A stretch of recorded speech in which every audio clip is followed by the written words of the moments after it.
Welcome back to the Wormhole Extremists. My name is David. I'm with Nicole Hello, hello. and Evie. Hello. We are the Wormhole Extremists, Hello. and I said that already. And Ramus and Tilgath's people are on the boot of a Cull Warrior. Yes, they are. Yeah. So this story was actually brought together by Damien Kindler and Michael Shanks.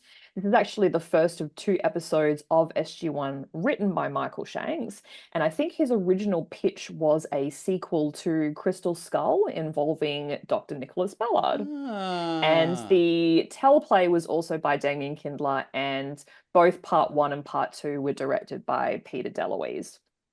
So I believe that this episode kind of combined two important creative visions.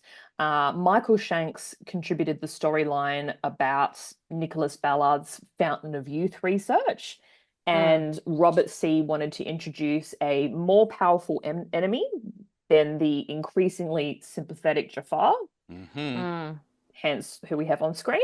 And the production team needed sort of adversaries that audiences could clearly identify as villains with no moral ambiguity. And this collaboration produced both the Ancient Device storyline and this intimidating Cull Warrior, elements that kind of shaped the series of the future and put it in a different direction. Yeah, no moral ambiguity. Yes, Stormtrooper aim. Yeah. I actually really love the Cull Warriors, Anubis drones, whatever you want to call them. I think that they are so cool and kind of terrifying. And as a kid, I found them really scary. Wow. They are a little bit scary. Also, you'll notice that Tilk fired his Zat numerous times. So obviously the 3 shots disintegrate rule is completely null and void in itself. Yeah. Probably one of those time travel changes. Whoever built them changed the design, and so when's the last time they did in the series? They did disintegrate something with it. They kind of dropped 1969? Is that the last one? Is what I thought. I think so, yeah. That may be indeed. It went with Glassner. Wow. Yeah. Very good. And as we discussed before we started watching the episode, Dan Payne plays the Cull Warrior. The last time we saw him was in Fragile Balance as a security force officer. Yeah, he was real strong. He was real chubby. Yeah. Todd Schneider, spicy David is spicy. Yeah, spicy David. I quite like spicy David. It's really fun. Now we just need spicy Evie, but it may be too early in the morning for spicy Evie. It's a little bit early, but I actually reverse had the times. 6.5 hours sleep, whereas usually I only have 4 because we, push back the start time of the stream. Yeah, today, that's my fault. Sorry. Anthony Rowling. Rowling. Fault. It's just you had other things. Yeah. This is more important than you. Anthony Rowling. We should have had another episode with Nick Ballard. So, I mean, that's what, like Evie said, that's kind of what this was. And then they massage it into, let's just give Nick a reference. I know. Yes, was he still alive at the time? Yes, yes, the actor was. They don't really say, but the actor was alive. The actor was alive. He's yes, still alive. Yeah. Yeah. So the Cull Warrior design apparently underwent significant evolution between concept and screen. Pardon the pun. So the initial drafts mirrored traditional Jafar warriors until Robert Cooper pushed for a sleeker, more technologically advanced looking being, incorporating ancient design elements and that wrist-mounted weaponry, which is not very accurate. And the costume department ultimately created a very impressive armor suit consisting of approximately 50 different pieces, I believe. Yep. Though through an intensive process that began with a full body plaster cast of Dan Payne to ensure this perfect dimensional fit. And once completed, the suit actually required about 90 minutes to put on and about 30 to 45 minutes to remove. But Dan Payne told me it was the most comfortable thing he had ever worn because it was designed for him. It doesn't look too bad. Yeah. It doesn't look too bad because the really constrictive parts are on parts of your body that doesn't move quite as much, if you know what I mean. It's not around the stomach. It's sort of more around his belly's nice and exposed. He can have a big lunch and he's okay. There you go. Yeah, and obviously there's the If he needs piece. to pee, he just, you know, unstraps and goes. I'm sure there's a zipper in there. There has to be. I'd love there to be a zipper in there. There better For be. Loki. I the don't actress remember was, though. I actually sold it, and I don't think that the there actress who was. played Loki was breastfeeding during the Oh. series when they were filming, so they installed zippers for her so she could breastfeed more easily. Oh, Wow. fair. Love There that. you So, go. there Now was that's equal actually, like- opportunity right there. Damn right. Absolutely. So there's like technical features built into this suit, including like a helmet integrated eye lights, which is like controlled by a switch, I think, at the back of the head, and there's like removable illuminated elements throughout the armor. And I think Dan said that he approached the acting of the character somewhere between like RoboCop and Terminator. He wanted to Yeah, make sure nice. that there was some sort of subtle human qualities, but he also didn't want to be like completely mindless. I How actually do you wanna distinguish that though as a performer? My Yeah. gosh. Yeah. I saw actually Lost City before I ever saw this episode, so I never knew what they looked like underneath. Ah, So, because Ah. again, my weird backwards way they're of watching quite it. gross. Yes, I found So them really scary, and then I saw this and I was like, that's even worse. I think Masters Effects worked on the prosthetic face for the creature underneath the armor. And I think Bridget Maguire and James Robbins, the art director, had considered having the soldier's skin fused to the armor, but they felt that it would be like too gratuitous, so they left that out. And It's I still think- pretty grim coming off, so. Yeah, it is. I think director Peter DeLuise was particularly influenced by the visual stylings of CSI in that. So they made two of these suits. The one I know of early on. The second one I think came a little bit later for Lost City, I believe. It may have been built at the same time, but we managed to organize enough pieces to sell one at PropWorks, so it was complete except for one thing. And I'll give you one guess as to what was missing. Was it the codpiece? Of course, it was the codpiece. Someone had too much fun. So we sold it lacking codpiece. Minus the Amazing. codpiece. Oh, that would have really diminished its value. Yeah, I was going to say, that's probably the most expensive part. Exactly. Dan Payne could have signed it. Oh my God, he could. Oh, that would have been really awesome. I hope he's got it. Yeah, me That too. would be really cool. We actually missed a bit of a verbal goof. Sam said that the Cull Warrior died from pulmonary failure, and then Hammond said something about a heart attack. Heart attack, But yeah. that's a misinterpretation. So pulmonary failure specifically refers to the lung function, not cardiac. Gosh, David, you issues. put that in trivia at some point, you know? Be like, hey, what goof gate did we get? Yeah, They if I'm a said what was the reason masochist. they die. Yeah, be a monster for it. Hey, sassy Also- David is, you know, maybe. So Daniel's turn of phrase, he said Frankenstein's monster, was kind of Mhm. interesting because that was one of Peter DeLuise's like inspirations for the Cull Warriors concept. And you're a big fan of Frankenstein's monster as well, aren't you? Me? Yes. Oh, Evie. No, I am. Yeah. Very cool. Yeah, and one of Peter and David DeLuise's most vivid memories is young Frankenstein. So there's some connections there. Of course, yes, Ah, because cute, yep. of their dad and Mel Brooks. Yeah, absolutely. I've actually never seen Young Frankenstein, but I want to. I loved We should it. do that together, guys. I was like, there's no way I'm going to like this. And boy, was I wrong. Your name is Igor? I do No, like it's his pronounced humor, Igor. so- Well, they told me it was Igor. Well, they were wrong then, weren't they? God, it's funny.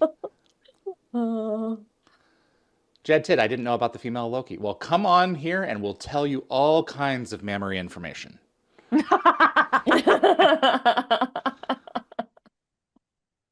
I love that the only reason they were able to get inside the suit and figure this stuff out was simply because it had a quote unquote heart attack or, you know, pulmonary failure, which don't line up. But yeah, Well, Stargate skating. they do establish that. I mean, he's already been on a mission and he's gone and cleaned house and now he's on his way back to Yeah. the gate. So It's just so Yeah. they're so lucky, you know. they are lucky. Yeah, especially Oma, Brayjack. very lucky. It hates Anubis so much. She was like, you know what? I can't jump in there and like kick his ass, but I can give SG1 a little nudge. She probably went in there and was like, boop, and Oh, then she thinks she scrambled the machine's brains? I kind of feel like yeah. I She feel like she's might always have. there, giving a Invisible. bit of help. Hey, Hey, for Super last. Special, come this way, Gold Warrior. Come on. Come on. Yeah, yeah, I could see her So, doing that. yeah.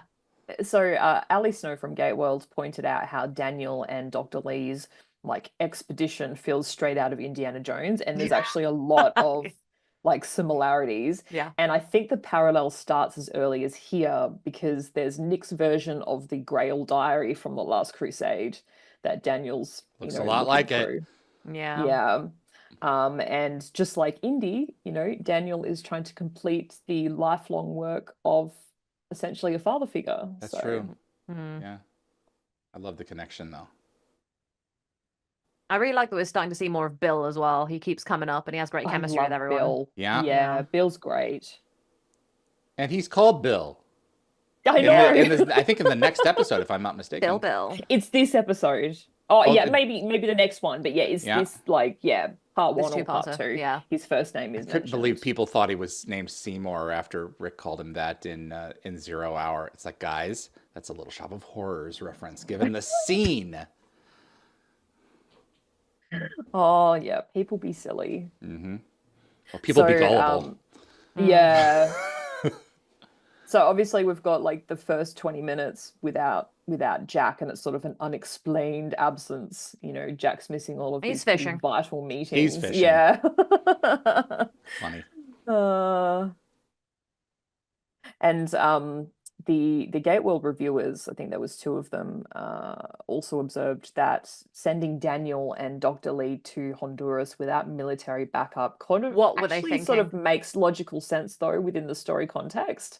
They wanted to go undercover.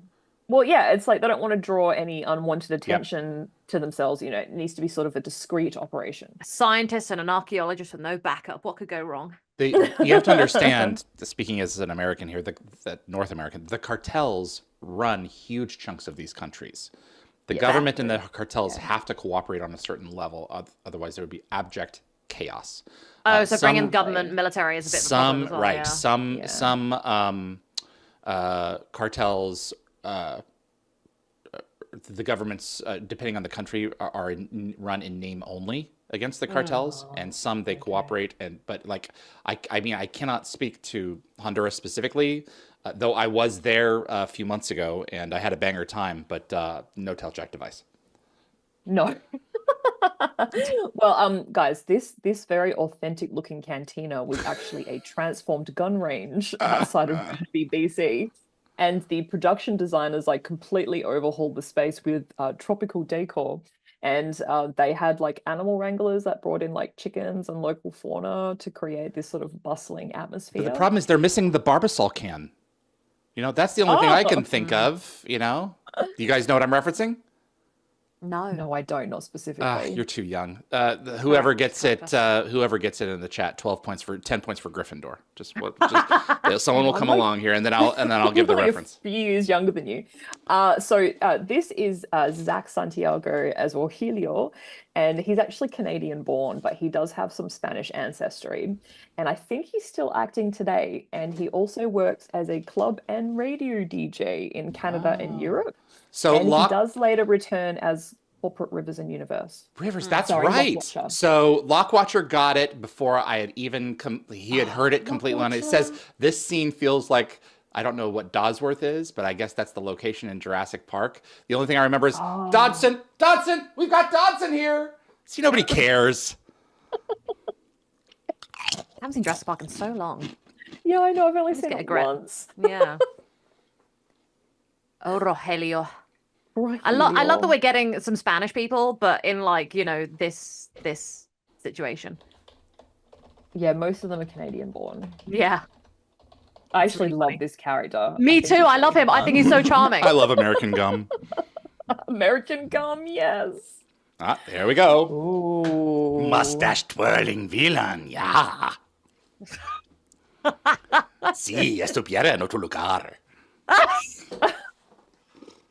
Which means yes, now go away. Yeah, I love it. So we're like 14 minutes in, and already like so much is unfolding in this episode. And on Gateworld, they said that like this episode has a very densely packed plot that requires viewers to pay close attention to catch all of the references and storylines. And it really does.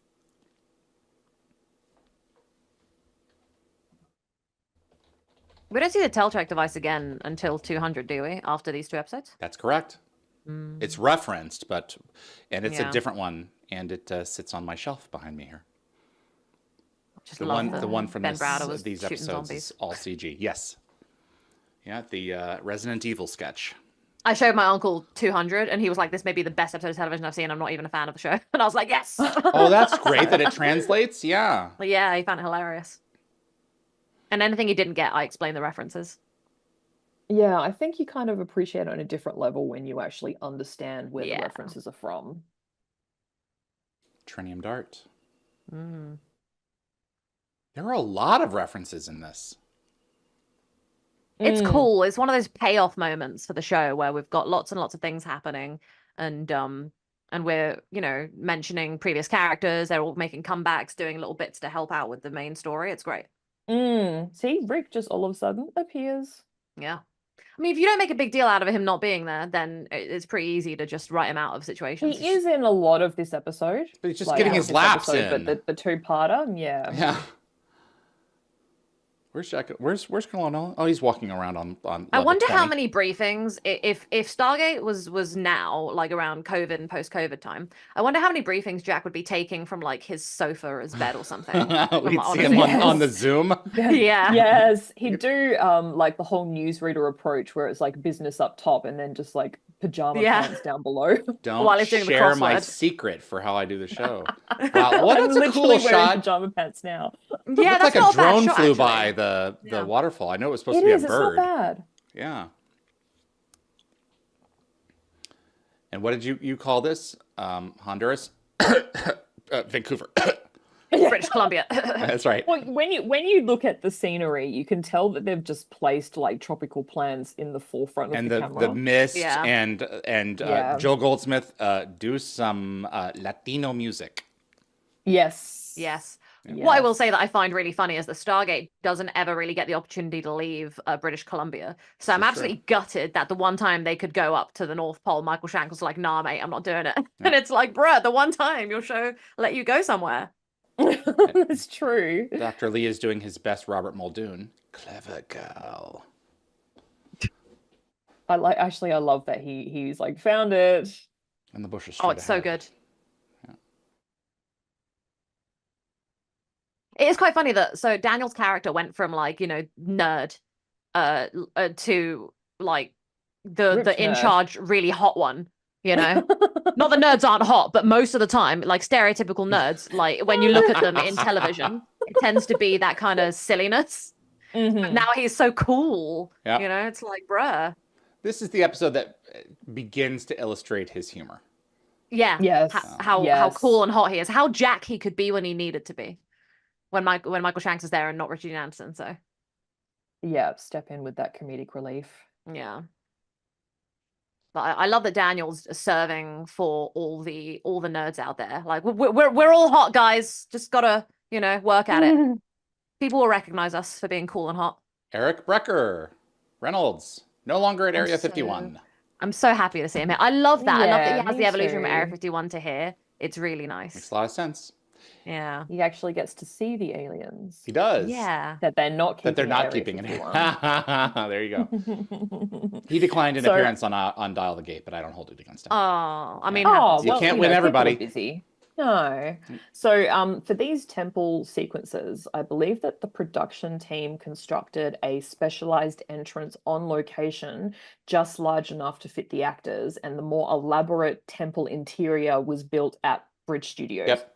Makes So sense. the artifact discovery sequence was deliberately crafted to obviously evoke, you know, your classic adventure films like Raiders of the Lost Ark, and Daniel and Dr. Lee's exploration and the, you know, subsequent trip activation echoes obviously very iconic moments in that film.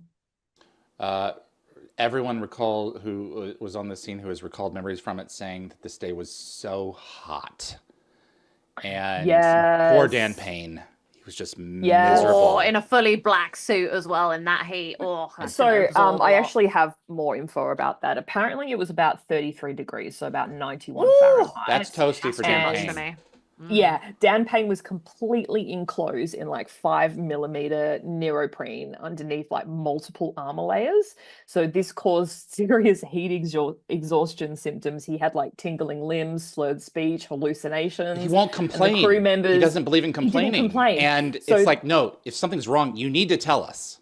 Well, if you've got slurred speech and tingling limbs and you're having hallucinations, you definitely speak up. I was crew going to say, he's members- having a stroke. Yeah, you Right. can't be such a Exactly. team player that you die, you know? He's going to They have a had to- real stroke, like, and then they're going to have to dissect him like they did earlier. So Yeah, well, they had to submerge his hands and his feet in ice buckets Yeah. so that he didn't overheat between takes. Wouldn't that make you pee, though? I mean, having that, it just submerging that in.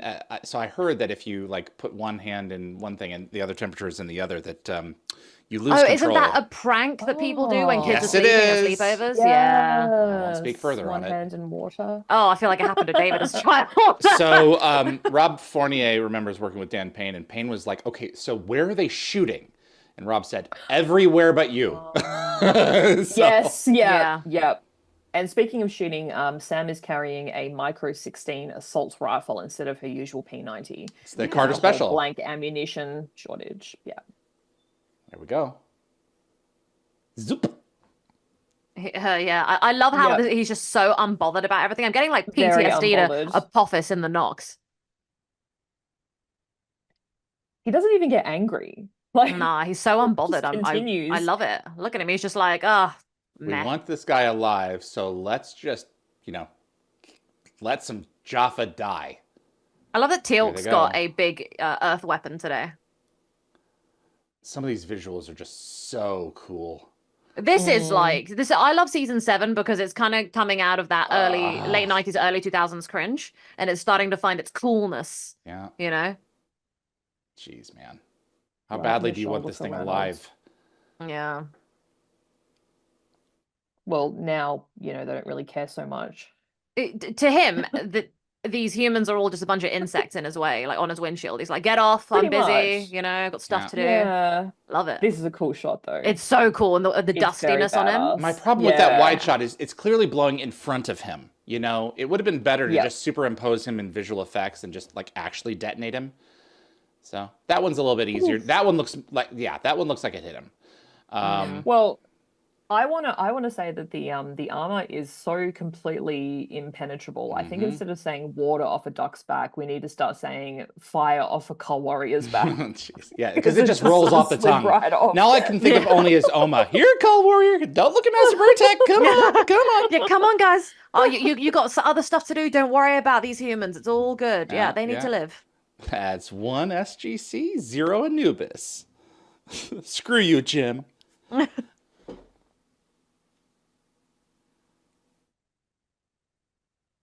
Yeah, it was kind of funny that the very terrifying super soldier somehow managed to completely miss important recurring characters like Braytac and then focus the Yeah. fire on the unnamed extras. Imagine if Anubis was just chilling and got like some sort of like say had a body cam, on him, and he saw the footage and he's like, SG1 was right there and you didn't kill him, and it's just like Exactly. he should He have would not be pre-programmed it happy. into them to annihilate SG1 on sight if he sees him. Is this the first So- time SG1 has intention? The second time, the first time that they've surrendered without a backup plan. Yeah. Mm, Well, they always find one. Yeah.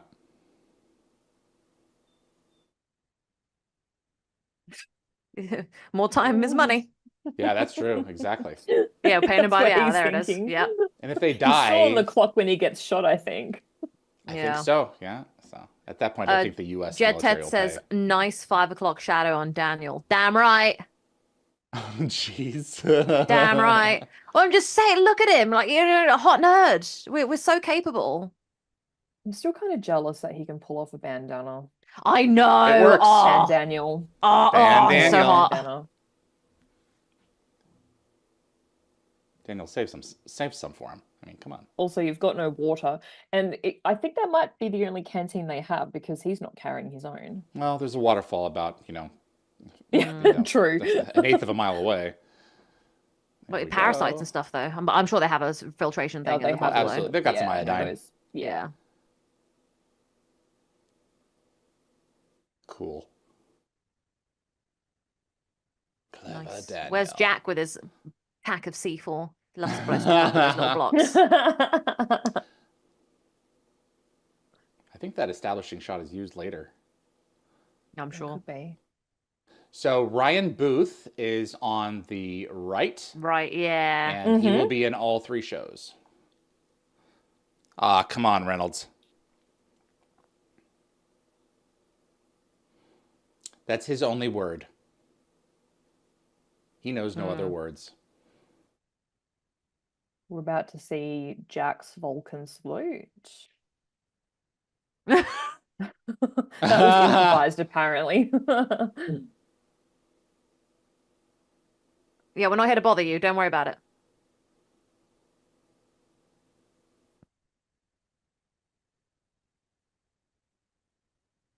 So, yeah. one of the reviewers on Gateworld felt that RDA's interactions in these scenes felt slightly forced, like they were trying to compress maximum Jackness into minimal screen. Yeah, that's fair. A little bit. But I love the reactions of the soldiers. Yeah, that's right. We weren't here to save you. Yeah, we're here to save your life. Don't worry about it. There's a point. You're not buying this, are you? It's too. It does feel forced. Yeah, it does a little bit. So I've been off for a long time, so you've got me for these few scenes here, and I'm going to milk this for all it's worth. Yeah, milk it. So.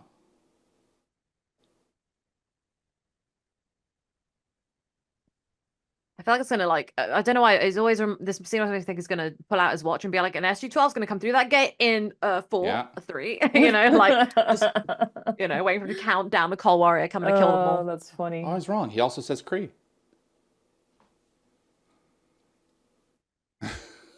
So did you identify the actor on the right of our screen or the left? Before you said the actor's name? The right? Yeah, the right of the screen. Yeah. Oh, He's okay. the one that O'Neill Johnson. tells to come on at the end once he realizes his master is dead. Yeah. Oh, I thought that was Michael Johnson. That's what I wrote God, down. here I go.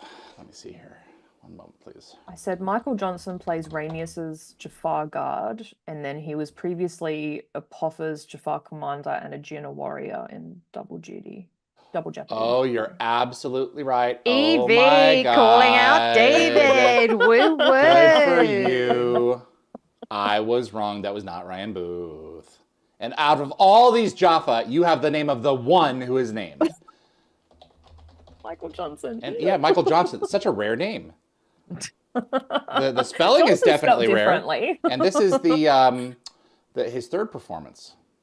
Yes, it is. Yeah. Yeah, he was in Serpent Slayer and Double Jeopardy. Because I always double check the picture of the actor and then I make sure, because I've got a bit of facial blindness, I make sure that I haven't mixed it up. I respect that. I call BS. I think you were lying. Ooh, I love that they were like, oh, let's be careful because booby traps. It's like, yeah, I love how they're just touching it with like the tips of their fingers. I love in a second when they're just fully grabbing it and just like manhandling it. It's yes. All right, so Whoa. This challenging sequence involved both actors being dramatically washed away by water that was dumped by a front end loader. It looked like it was being dumped by a loader. Compared it to Indiana Jones, which is pretty obvious. Must be a fun day at work. Was that in my interview? Yes, it was. Okay, good. I'm glad it's part of the oral history. It's like, because that's a really cool fact. It is, and I have more. Oh, yay. In a second when they go It's back working! It's working! 10 more points to Gryffindor if you answer that one in the chat. Phantom Menace. I want the 10 points of Gryffindor. All right, fine. I always try and reference your interviews when I can, David. Yeah, very good. That's what they're there for. That's right. That's part of it, yeah. Yeah. Just let them die and they'll let us out. Yeah. Because then they'll realize that their god is dead. Yeah, and then they'll join the Jafar. The Jafar. The good Jafar. Free Jafar, yeah. And then just chill out there. You hear those sounds? Those are the sounds of your boss dying. Yeah.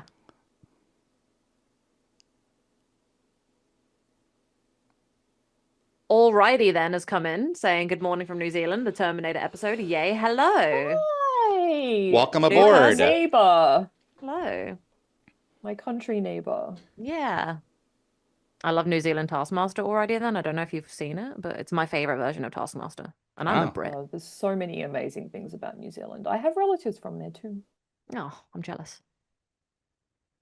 I love when the Jafar are like, oh, I'm right. I'm so right about my god. Mhm. And then it's like, boom. Oh, never mind. Your god is now past tense. But will you live long enough to appreciate it? Yeah.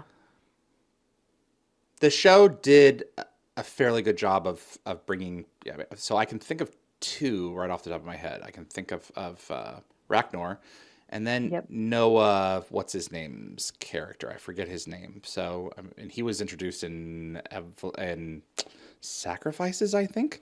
Yeah. So they definitely did show converts. Yeah. Mm.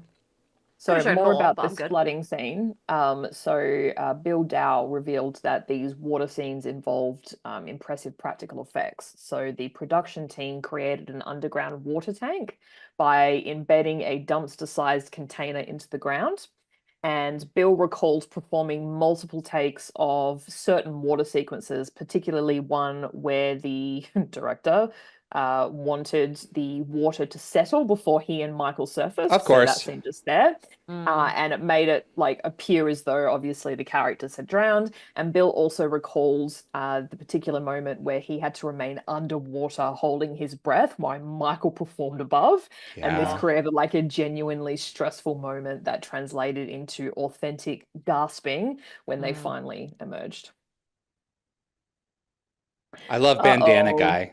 Yeah, I was gonna say, don't they got like Other just one bandana random guy. white guy there? Yeah. Yes. Like, what's that about? Mercenary for hire. Yeah, that makes sense. Mercenary for hire, yeah. The money's yeah. really good in Honduras. Jeez.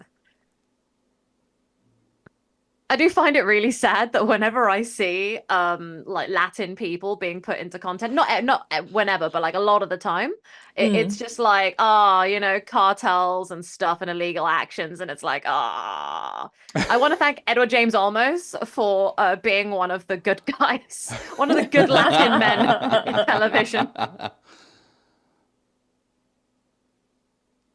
Well, let's find He out. will not.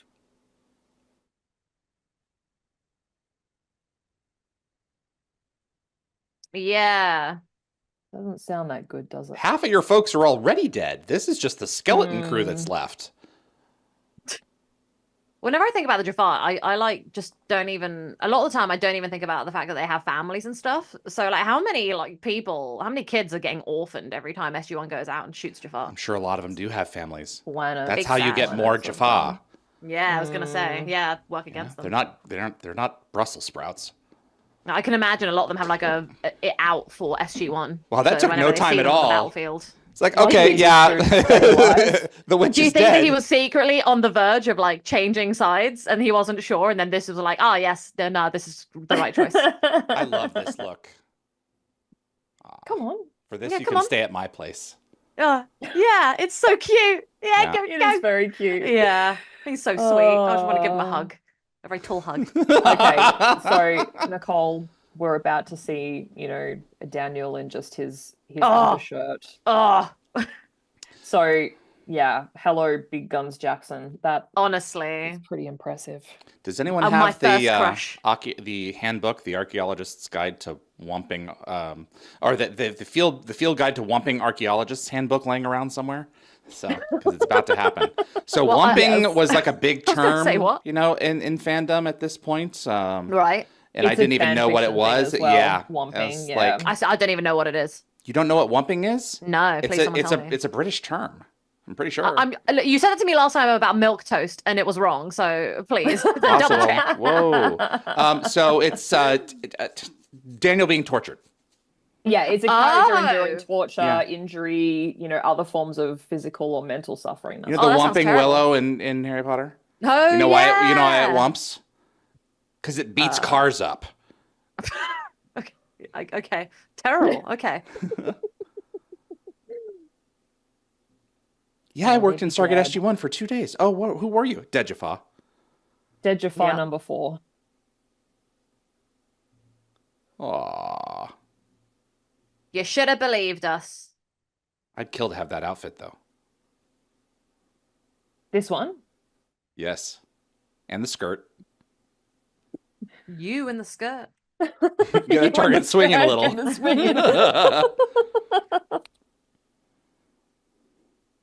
Edward James Olmos, Randall Wong. Edward James Olmos still gets mobster roles among his work. Oh, of course, absolutely. He's a badass. Yeah.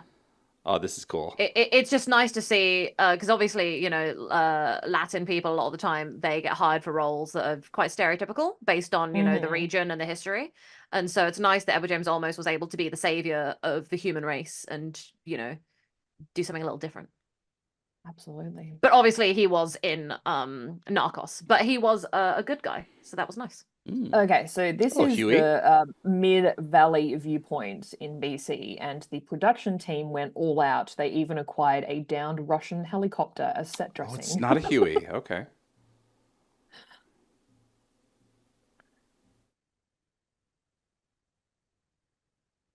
It must have been nice being Michael and Bill during this episode, during all that really hot weather, because they got to, you know, take off their jackets and be sweaty. If you enjoy that sort of thing. Well, I mean, it's better than being in full military gear. Yeah, true. Like layers and layers of neoprene or whatever it is. I love how much he squints when he doesn't have his glasses on. I know. Right. He always does it a lot when he doesn't have them on. 10 minutes for it to pass out with no oxygen. A scorpion can beat it by like 2 days. Wow.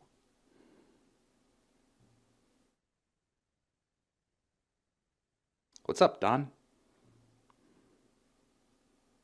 Oh, fun, creepy. Let's go. I serve Anubis. Yeah. Okay, I hate to be It this doesn't person, work. One layer of It doesn't teeth. work. No, I hate to be this person, but just take away that face, give him a better face. Hot. Oh, Evie. I mean, Nicole. I was going to say, what's Evie done? Yeah. No, it's because Dan Payne is under there. He's a beautiful man. This is true. Oh, I thought you were talking about, you know, your fish people thing. It kind of is a little bit, just a little bit. He's got a bit of a fish mouth, to be honest. Like, it looks like a fish. I was like going the to face say, of a he's got fish. sort of fish teeth. Oh dear, guys, add it to Like the list. piranha Add the teeth. Coal Warrior to the list of things that Nicole would maybe do. My problem is that the lips, I mean, there is, I guess, some movement with the lips, but, you know, just the jaw movement itself, you couldn't get those words out of its mouth like that. No. I'm kind of bothered by the nose. The lack Oh, of the whole it. thing's hideous. Yeah. But, like, how does it breathe? It sounds like it's breathing just fine. You don't have to have Like, a the nose to kinda breathe. looks enclosed, I guess. Does it have weird gills somewhere? I was going to say, he's a bit fishy. He got gills. Guys, did you hear how That's just excited I just Nicole's got? opening line, got gills. I got gills? Let's smash. Gecko Fest said, give him a fish face, damn right. So we're bringing back some Hathor tech. Tolan Hathor tech. I mean, look at those cheekbones. Damn. Damn. I'd love to see how they would. I'd love to see how they would have done it now.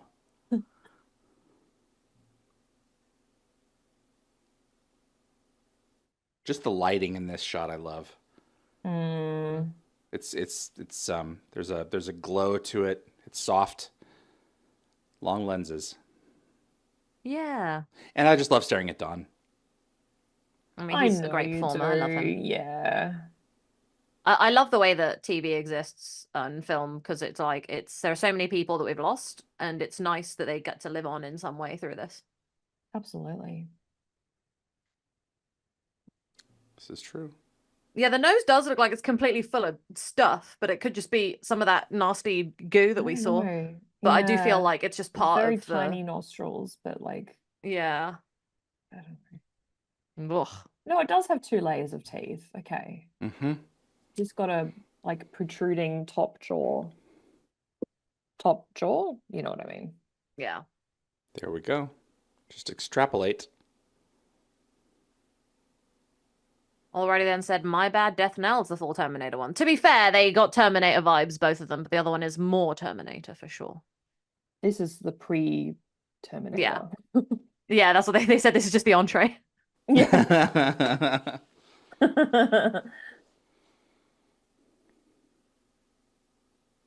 Oh, had a restful night there, my friend. I've never been crazy about this villain. Oh, a bit one-dimensional? That's my problem. Yeah.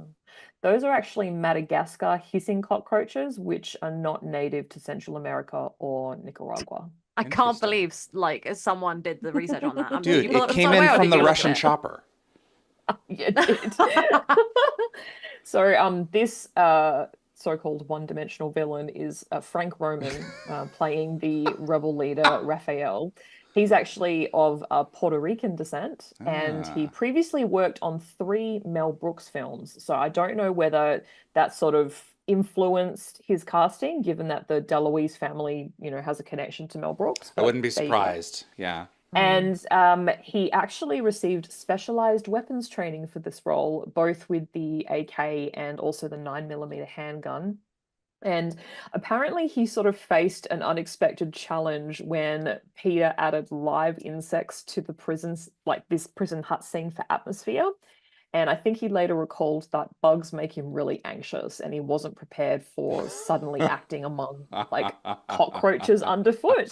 And Bill Dow also confirmed that he was very uncomfortable with the insects, and I will he say refused to appear in shots containing them. It yeah. kind of Wow. forced the production team to adjust their filming approach to accommodate the phobia. Oh, I don't know what happened, but like, so my mum grew up in Venezuela, and she hates cockroaches. She's got such a Very fear of big. insects and cockroaches, Yeah. and I Wow. think they're cute, but I think that there's something going on with the plumbing in Venezuela and a lot of Latin countries, because something's going on for the insect hate to be that high. Or it's I like think they're just Australia, very where large or everything's out to get something. you. Yeah. Yeah. Also, I kind of think there's some interesting symbolism here. So Daniel and Dr. Lee are obviously searching for the device with the with healing potential that may be the source of the Fountain of Youth myth. And his name is Raphael, which actually means God has healed. So given that the episode sort of has this central theme, it's probably no coincidence. Raphael's healed too That's much. a great connection. I love Yeah. that.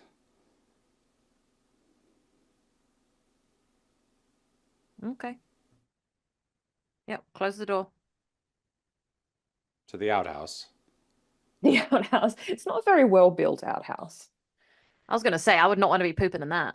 No. Like, look at all those holes. It's like going to the loo in an American public bathroom. What are those cracks for? Like, why are people seeing me pee?